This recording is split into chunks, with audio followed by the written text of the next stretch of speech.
I've made it clear that we will hunt down terrorists who threaten our country wherever they are. That means I will not hesitate to take action against ISIL in Syria as well as Iraq.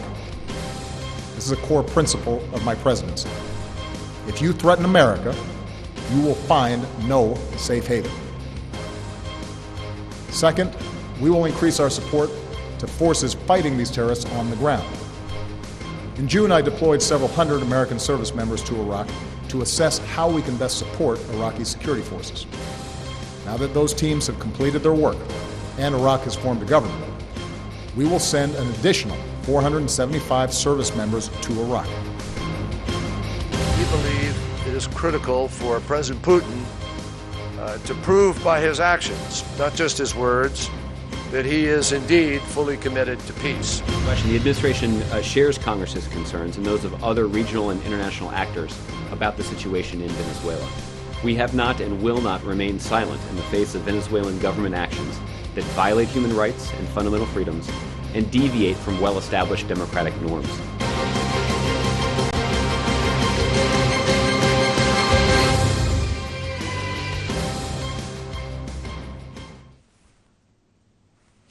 Well, 2014 has marked another turbulent year for U.S. foreign policy. From its latest military adventure in the Middle East, fighting the so-called Islamic State militant group, to imposing economic sanctions against Russia over the Ukraine crisis, Washington's list of countries and so-called rogue states is expanding at an alarming rate. Well, to discuss U.S. foreign policy for this year, let's turn to our guests for this evening. In the studio, I'm joined by political analyst Dr. Mohsen Saleh. Dr. Saleh, welcome back to the show. From Malaga in Spain, we turn to a former U.S. Marine, Ken O'Keefe. And Brent Bodowski is a columnist at The Hill. He joins us from Washington, D.C. A warm welcome to all of you, gentlemen. Dr. Saleh, let's begin with the Middle East and Washington's latest military adventure there against the so-called IS. Looking back on 2014, to what degree did U.S. foreign policy contribute to the growth and expansion of what has come to be known the Islamic State? Well, first, again, the United States is a great contributor and participant for such movements like ISIL, like Qaeda, like Boko Haram, like any of these terrorist groups. Try to search about CIA, the United States. Here I have an article and an interview with Noam Chomsky, who is saying that the United States is the leading state of terrorism in all over the world. Many operations put down by Obama, ordered by Obama, in order to stir the stability of the states that might be able to have independence, freedom, and development. The United States always try, especially in the countries that is weak, like Iraq, in Syria, and in the third world, like in Venezuela, trying also to stir the situation in Russia, because they are moving towards... Okay, Dr. Saleh, we are going to cover all of these regions, but going back... But I would say that the United States probably is the leading power of terrorism, #1 in the world. Yeah, you say it as a matter of fact, but there are those who would dispute the availability of evidence when it comes to such statement. Ken, I want to turn to you. What is it then? Is it incompetence? Is it misguided policy? Or is it intended chaos for the Middle East? No, your speaker is absolutely right. And it is really undeniable at this point, whether we go back to the absolute fact of U.S. support training for funding. Al-Qaeda was the main scapegoat used to justify this insane war of terror. And ultimately, when we look at Al-Qaeda, the 19 so-called hijack bin Laden, all we see is CIA assets running around like fools, basically becoming the path that they were meant to be. When we look at ISIS, ISIL, IS, whatever you want to call them, we see that they have been trained and funded in Jordan. This is not disputable. Our good friend and ally in Turkey has been shuttling them across the border. A very fine young woman reporter, Serena Shim, was murdered in Turkey, exposing the fact that Turkey was running these militants across the border. When we look at the equipment that they're using, that's American equipment. We look at our major proxy counterparts in the Middle East. The medieval Wahhabi Salafi regime in Saudi Arabia is the major funder for these people, whether it's Al-Qaeda or Al-Nusra Front or ISIS. All of this is to justify the insane, never-ending war policy. It is the hallmark of America. It is always in conflict. It always needs a boogeyman, and it is even taking the world to the Third World War by picking a fight with Russia simply because Russia refuses to play part in this game any longer. This is the truth, and those who are paying attention, we can see this. Okay, Brent, your response to that, I'm sure that you don't entirely agree that this is, in fact, the truth. No, I totally disagree with what you just said. The war against terror is not insane. The United States is not looking for wars. That's just nonsense. And I do want to add, my colleague has the right to his opinion, but I'm speaking for the people of the United States. He's not in what he said. The United States has tried every way to seek peace in the Middle East and to defeat terrorism. It is not some kind of a crazy war. What ISIS is doing is criminal, mass murder, gangsterism, a horrible evil. They have to be defeated. They have to be destroyed. There is a coalition built by Secretary of State John Kerry and others that will do this in the end. And to say anything else is just not true. It's nonsense. Ken, your response. Well, you know, okay, so Israel, our good friend and ally in the Middle East, is not providing medical support. They are also not having meetings and helping the terrorists in the Golan Heights right now. These terrorists did not receive training in Jordan. You're saying that the Wahhabi terrorist regime funding in Saudi Arabia is not the truth, that our good friend and ally, we sell billions and tens of billions of weapons to Saudi Arabia. You're telling me that they're not supporting these bloodthirsty psychopaths. You're telling me that our good friend and ally in Turkey is not shuttling them across the border. You're telling me that we don't have a very strong history of supporting Al-Qaeda. We don't have a history of supporting all of these groups. You're telling me all of that is fantasy, and that America, what you say, what John Kerry says, and what President Obama says is all the truth. We're supposed to accept that these people are not patent liars and that they seriously don't want war. Are we all supposed to forget the fact that there was no Al-Qaeda in Iraq until we invaded that country? Are we also supposed to forget the fact that there was no Al-Qaeda in Syria until we invaded that country? Are we also supposed to forget the fact that there was no Al-Qaeda in Libya, and that country was actually a successful state until we invaded it? Everything we say is the opposite of the truth, and I just don't know how you can honestly believe that. Okay, Well, Brent, I have go just ahead, an jump in, article Dr. by New York Times on October 14th of 2014 reported a study by the CIA that reviews major terrorist operations run by the White House around the world. Obama is saying that he had asked the CIA to carry out such inquiries in order to find cases of financing and supplying arms to an insurgency in a country that actually worked out well. So he has some reluctance about continuing such efforts now, because he went into Iraq in saying that we're gonna fight against ISIL in order to focus on the new government in Iraq. The Americans exploit such movements and use them in order to equate the equation for the government. Okay, Dr. Mohsen Saleh, I want to stop you right there because I want to give Brent a chance to respond to all of that. Brent, when we're talking about these articles, there are plenty of evidence to support that what Ken and Dr. Saleh are saying is true. What are they saying that there are articles that support? To say that the United States supported Al-Qaeda is better fiction than Ernest Hemingway ever wrote. It is absolute nonsense. I can't even use the language to describe what I think of that. It is fiction, it is false, it is untrue. Now, I'm not going to agree with everything that Saudi Arabia has done, and I'm not going to agree with everything that Turkey has done. I don't. And I've never been shy about that. And I also opposed the original war in Iraq by George W. Bush. I thought from the beginning that that was a mistake. But what ISIS is doing is criminal. It's mass murder. It's their own war against true Islam. It violates every tenet of the Prophet Muhammad. They're killing and mass murdering innocent people. There is a need for Shiites and Sunnis and Kurds all over the region to unite and defeat and destroy and kill ISIS.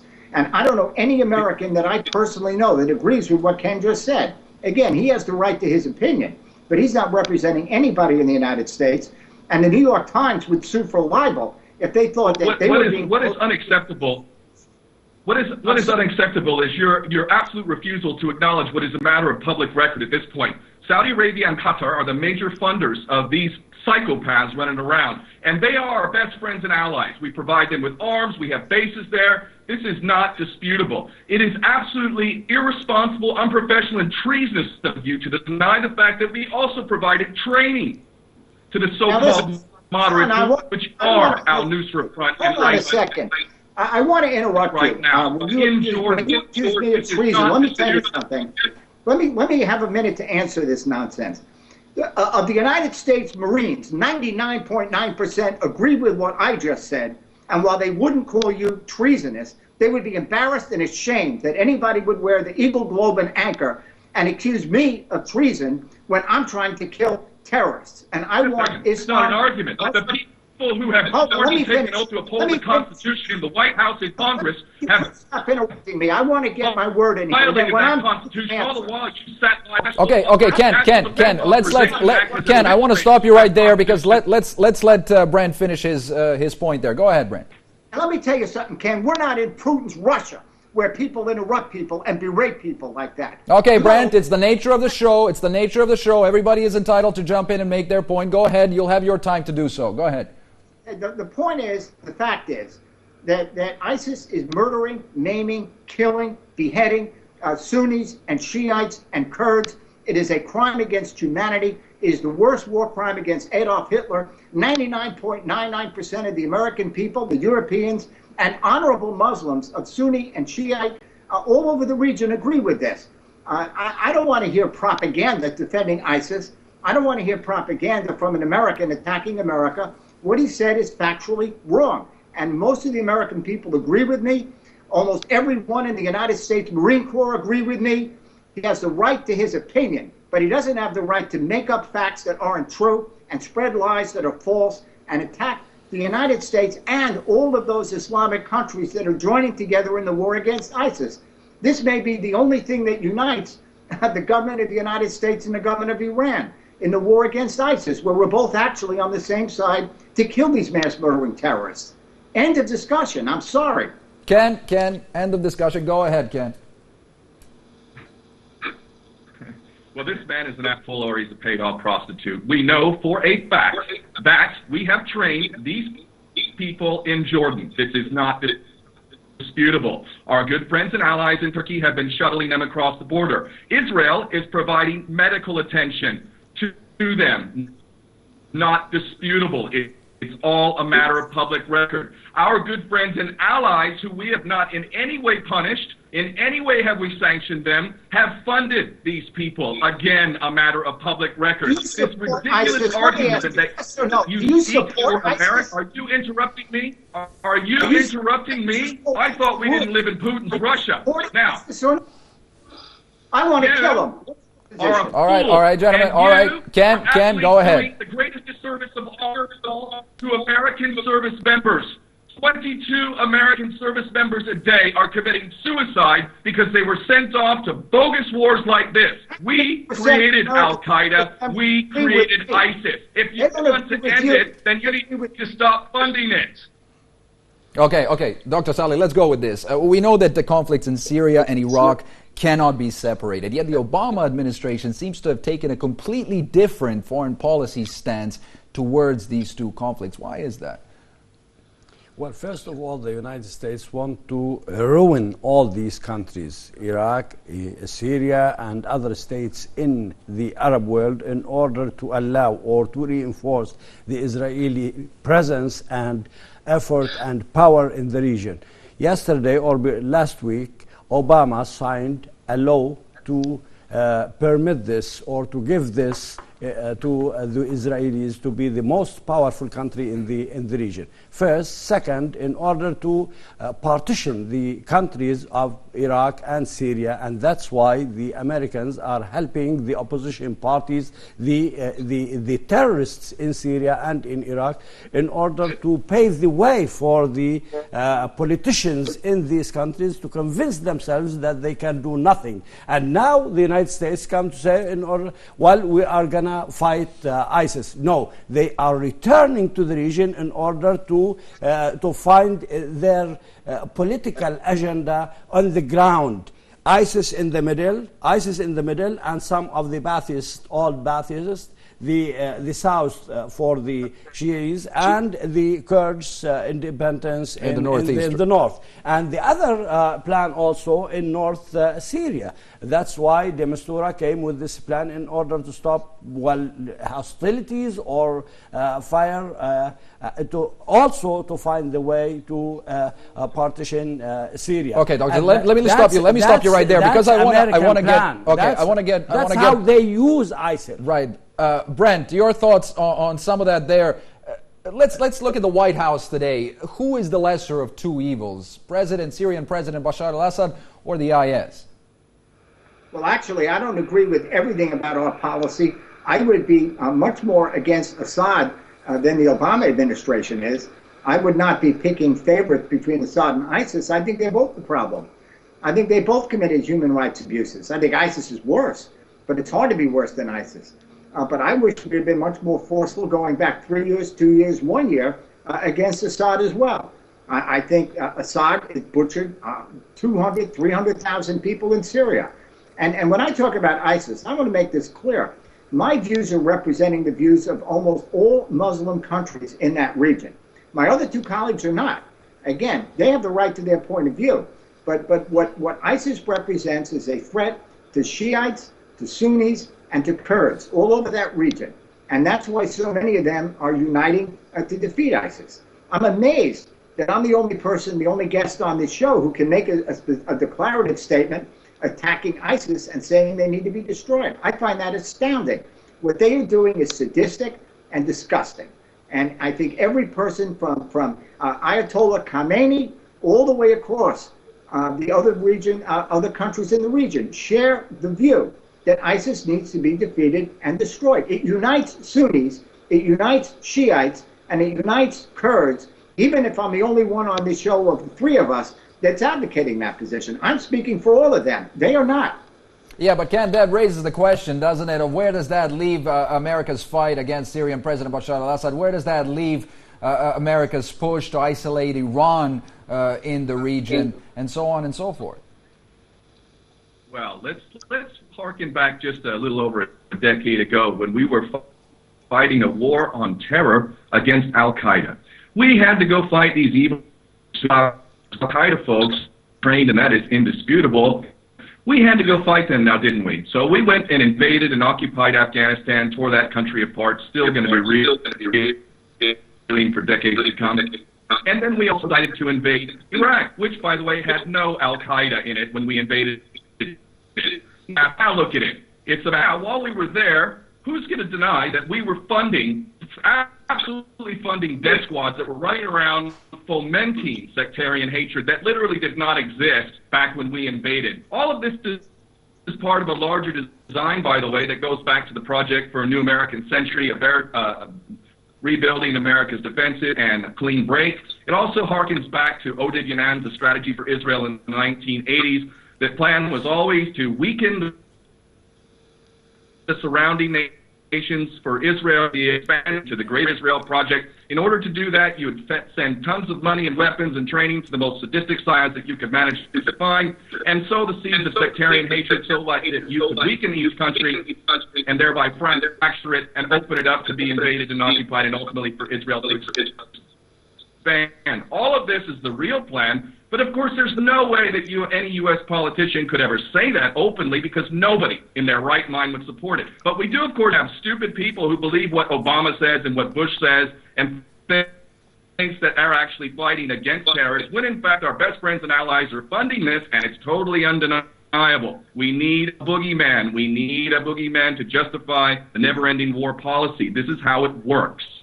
Okay, on that note, let's move on, Dr. Salik. The Syrian crisis was one of the early developments that really brought to the forefront the divisions between Moscow and Washington, which some came to regard as the early signs that the Cold War never really ended.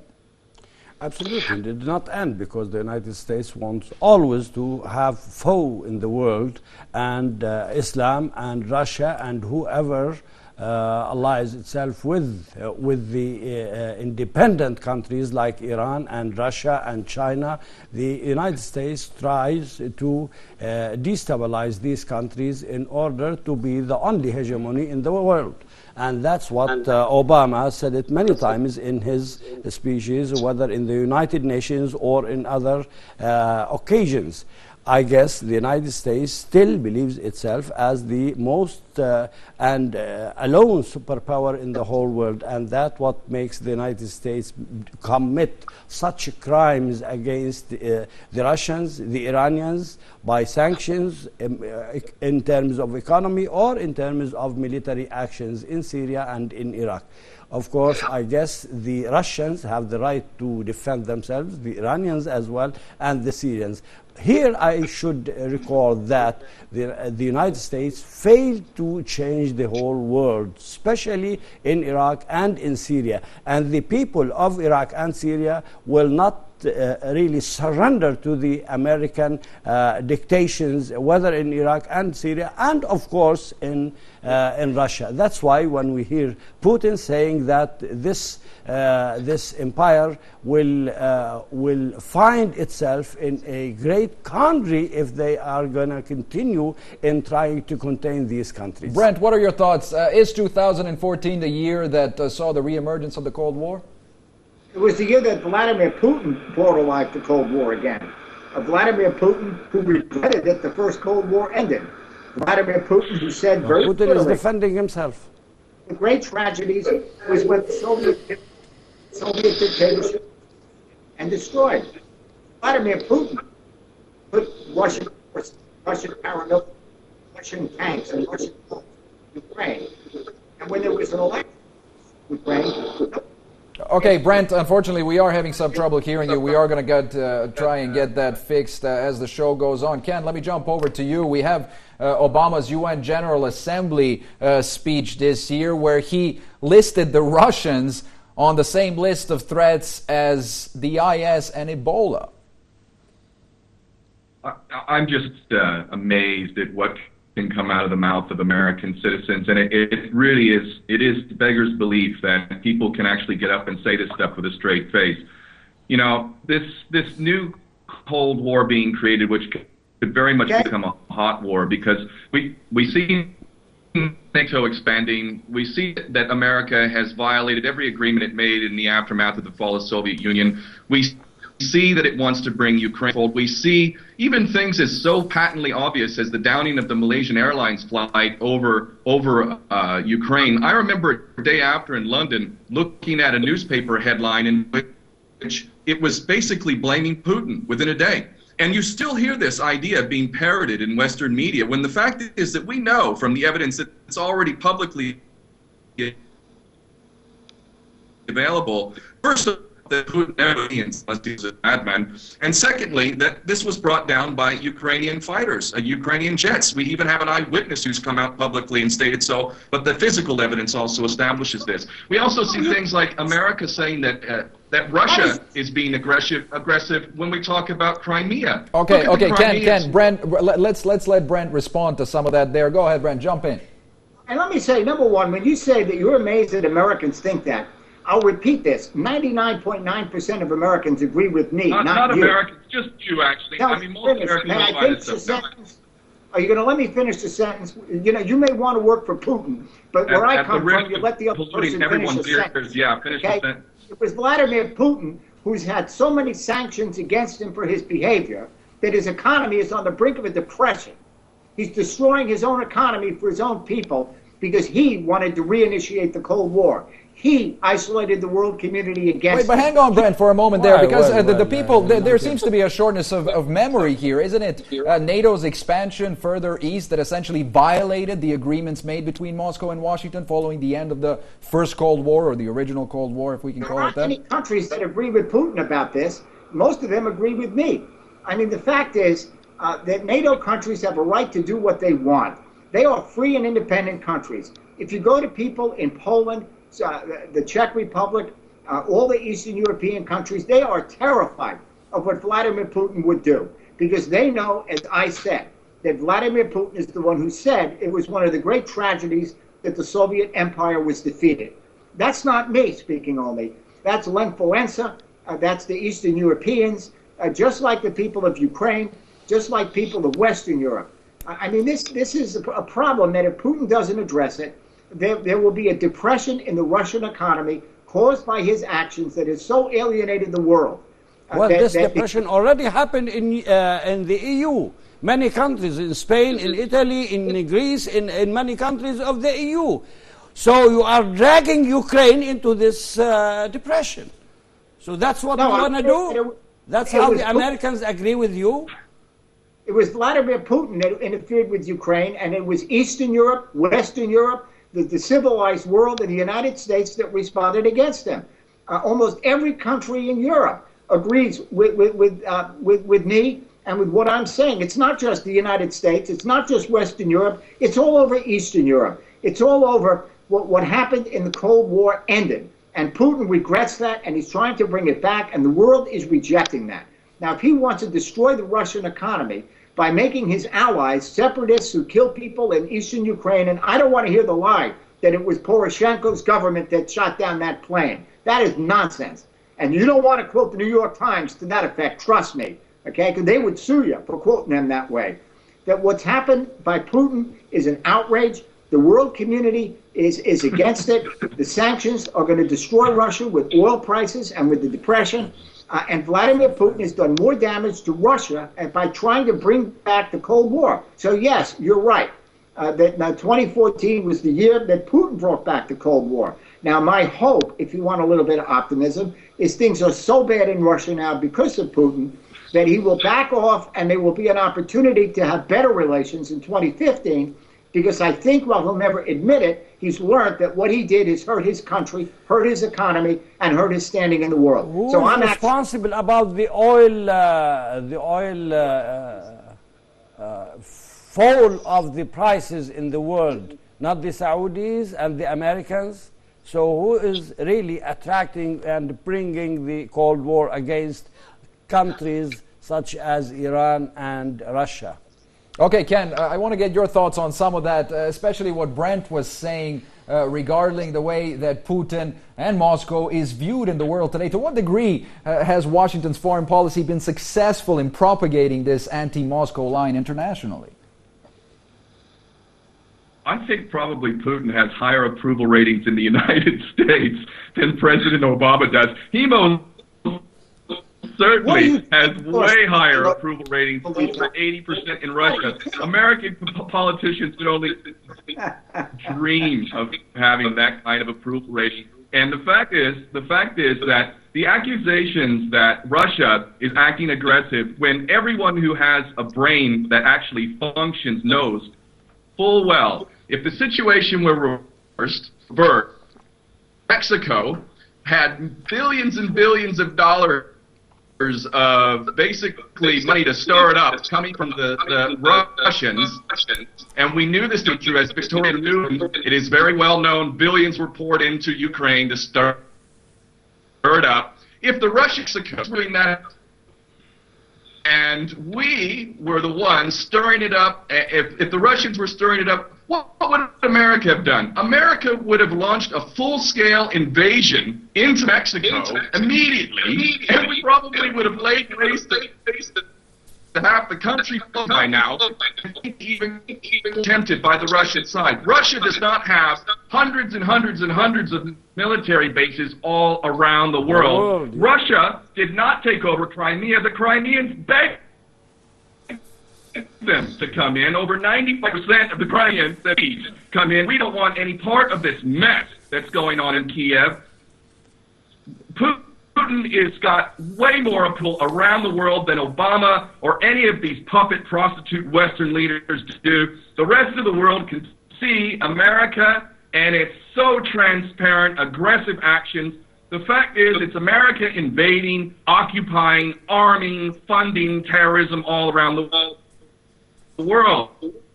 And whether the American public agrees with this man in Washington or not, it would only indict them for high treason or absolute stupidity if they agree with what this man is saying, because basically he's taking his talking points directly from the State Department. Okay, Dr. Saleh, in May of this year, Obama gave a speech at the military base West Point, yes. During which he said, and I'm quoting here, Russia's aggression towards former Soviet states unnerves capitals in Europe, while China's economic rise and military reach worries its neighbors. From Brazil to India, rising middle classes compete with us. So the United States is and remains the one indispensable nation. That has been true for the century past, and it will be true for the century to come. It almost seems like Obama is saying that anybody challenging Washington's hegemony must be crushed. Well, that's his dream, but this dream will not come true because the BRICS countries will overcome such crises, especially in oil and other problems, Russia especially. The Chinese are growing and developing, and all these countries, Venezuela and Brazil and India, over the world, they have the 2/3 of the population in the whole world, and I guess the United States is retreating from. That's why I guess by creating such a bugaboo like ISIL and other movements. I guess the Americans are losing the theater in the political scene in the whole world. That's why also I guess the Chinese and the Russians and the BRICS countries will be ready to challenge the United States in terms of economy and also, if it's needed, in terms of military actions, because the Russians now are intending to reinforce and empower their military sites and military tools to confront the United States if the United States still really threaten others by a military action. And doing so, the United States really is trying to say, well, still we are the only one who can really direct the ship in the whole world, and that's not the case.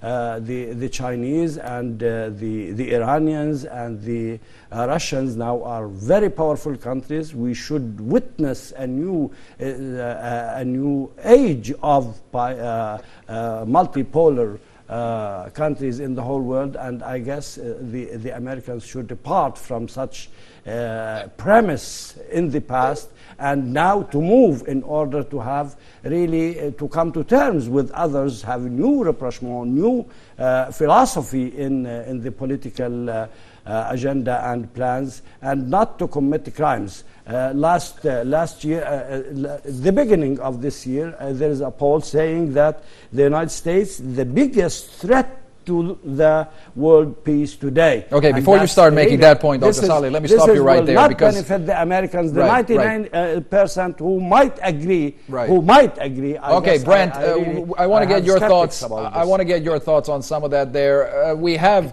Beijing and Moscow, which signed a multi-billion-dollar gas deal earlier this year. To what degree is this Sino-Russian relationship a threat to the U.S.? Oh, it's not a threat to the U.S., but we are in a multipolar world. The United States does not have hegemony. In a multipolar world, there are countries all over the world that have a seat at the table and a influence. I will say, though, that when we're talking about Ukraine and Russia, it's not the United States. It's the United States plus Western Europe, plus Eastern Europe, plus people of Ukraine who are united, solid like Iraq against Russia. Against ISIS, it's the United States working with Sunni countries, Shia countries, and Kurds united like Iraq against ISIS. You may have found the only American in Ken, he has the right to his opinion, but you may have found the only American who supports Putin and ISIS in one sitting. That's amazing. I don't know any others. I won't stand for that. I will not stand for that. I don't. It's the United States working with all of these countries support around the world. ISIS. You're the one that supports ISIS because you're the one supporting the criminal government that is allowing the Fox to fund it, to arm it, to train it, to provide every means of support. Don't you dare quite for supporting these psychopath mercenaries that we fund. Okay, Brent, let me stop you right there because we can't hear what either of you are saying. I want to jump over to Ken and give him an opportunity to respond. Let me stop you right there for just a moment, Brent. Against ISIS, it's the multipolar world. I will against not ISIS. allow this traitor Now, to these other accuse two me fellows on of this show may supporting not agree, ISIS. but all these other countries agree with me. Okay, Ken, go ahead. This man is a traitor. He's what they call a chicken hawk. He's never been in the military. He's to fight these wars that we start. It's the 22 American servicemen and women who I'm being loyal to, who are committing suicide every day because they get sent off to these chicken hawk wars where these cowards throw out so many planes but will never fight these wars. The fact is that ISIS is a creation of us. I am absolutely opposed to ISIS, as I am opposed to Al-Qaeda, as I'm opposed to state-sponsored terrorism, and I obviously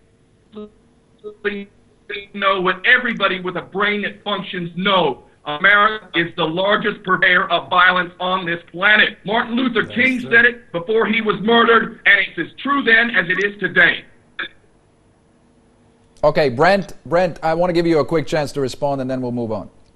I have nothing to say. I think my point's been made. Fair enough. Dr. Saleh, moving on to the Asia-Pacific region, with the U.S. directing its naval might towards China now, are we in for a possible confrontation there between Beijing and Washington as well? Well, the Americans are trying to tease the Chinese, but I guess the Chinese are dealing with the issue in a very cold blood, and they are trying to protect their interests in the Pacific, and I guess the United States is weaker than trying to hegemonize the Asian continent, and they have tried in the western part, in Iraq and in Syria, and they failed.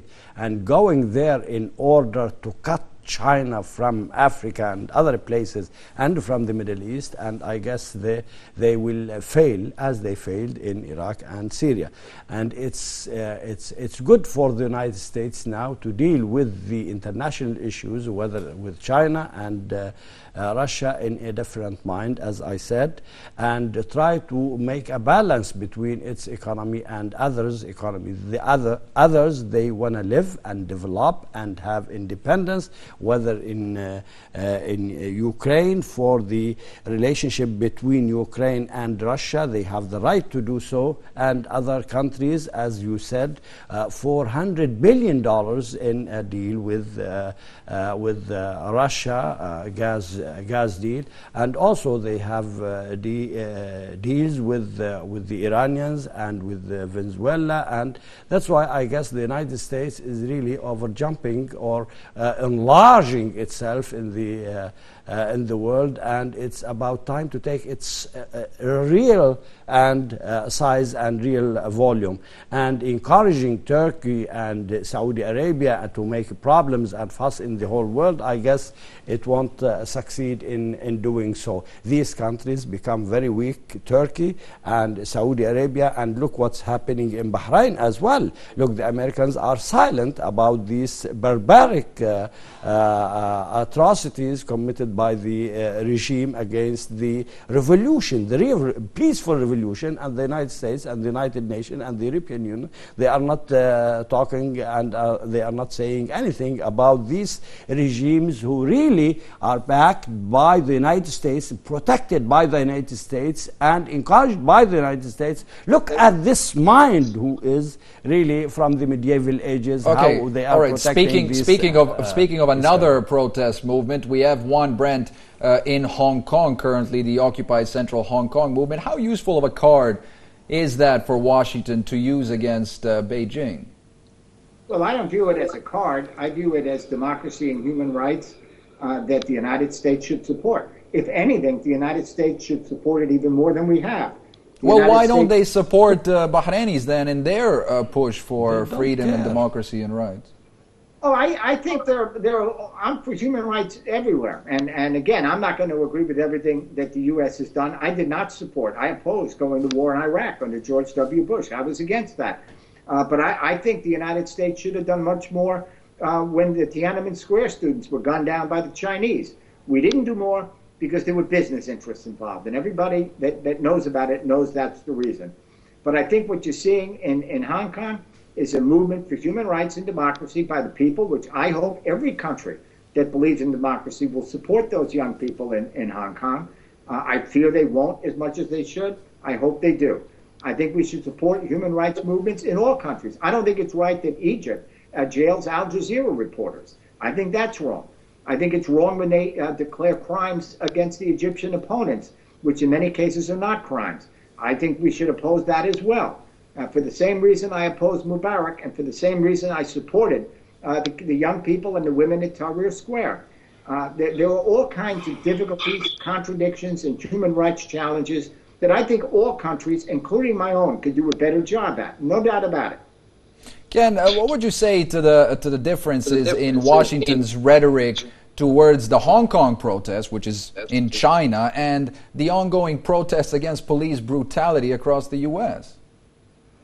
You know, it's already, your point has really been made. I mean, when it comes to Bahrain, or let's really look at the most grotesque regime on the planet, Saudi Arabia. They're cutting off people's heads. They're cutting off hands. Women aren't allowed to walk the streets alone or drive. This is all perfectly okay. One military contract alone was worth $60 billion to Saudi Arabia. America does not care about human rights at all. It has nothing to do with the real foreign policy agenda.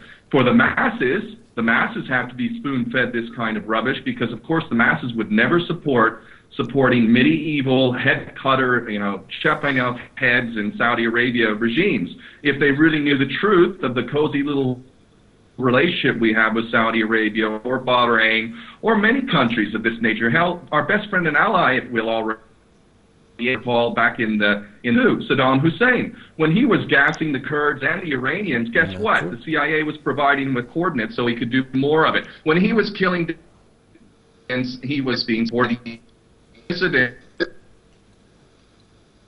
States is a best friend and ally. So the United States does not care about rights. Anybody who thinks so is an idiot, and this man in Washington is an idiot. That's being complimentary because the result of this type of rhetoric is to actually cause the American people, sons and daughters, to be forced to go and fight more wars. And when they go and fight these wars, they end up becoming so scarred that many of them will come home and commit suicide. I don't want to fight. I want a third world war, and in order for us to prevent a third world war, we have to be honest about what's really happening. And the United States is the largest purveyor of violence of the 20th and 21st century, and it provides absolutely essential support and training and funding to the worst terrorists on earth right now in Syria. And one last point that I have to make, this man talks about how effectively Bashar al-Assad and ISIS. Okay, Brent, I want to stop you right there because unfortunately we are having a little bit. That is removed from the equation. That's a bag that will be filled. And who will it be filled by? It'll be filled by those who are the most bloodthirsty and armed in Syria. That means ISIS will fill that vacuum. And this is basically what the agenda calls for. That's exactly what's intended. Okay, Brent, I know you want to disagree with most of that. Go ahead. I don't think it's worth the response. I think it's so silly. If you ever do a show about literary fiction, I'll be glad to talk to Ken. He's good at it. Okay, Dr. Saleh, let's move on to Latin America. The U.S. Senate has passed a bill earlier this month to impose sanctions against Venezuela, also allegedly over its violations of human rights and violations of the rights of protesters, which were going on earlier this year. How effective are sanctions against the state that still adheres to the principles of the Bolivarian revolution? I think they have no effects. And of course, the Americans are trying to open a new chapter with Cuba. I am surprised that they are trying to open a contrary chapter with Venezuela. Bigger, richer, people love the regime, Hugo Chavez and Maduro. And I guess the Americans are really trying to depend on losers in Latin America and in other places, like they have bet on Saudis. And of course, most of the Americans, I guess, they don't like such regimes. It's not surprising that the United States really back such regimes and don't like independent regimes, whether in Venezuela or in Cuba or in Iran or in Russia or in China or in any place. These countries want to have independence and development by their own way, own culture, own way of life, and own way of thinking. And that's why the United States will fail also in its backyard in the Latin America in doing changes. The changes from Nicaragua to Salvador to other places. It's not the 70s of the 20th century that they can do what they have done in Chile, killing Allende and bringing Pinochet. It's time for the United States also to review its political agenda in Latin America, to let Latin Americans at least live peacefully with the United States. Okay, gentlemen, on that note, I'm afraid that we have run out of time for this evening. I want to thank all three of my guests in the studio, Dr. Mohsen Saleh, former U.S. Marine Ken O'Keefe in Malaga, Spain, and Brent Budowski, columnist at The Hill from Washington, D.C. Thank you all very much for being here tonight. And thank you for watching. Don't forget, you can catch us again in the new year. Goodbye for now.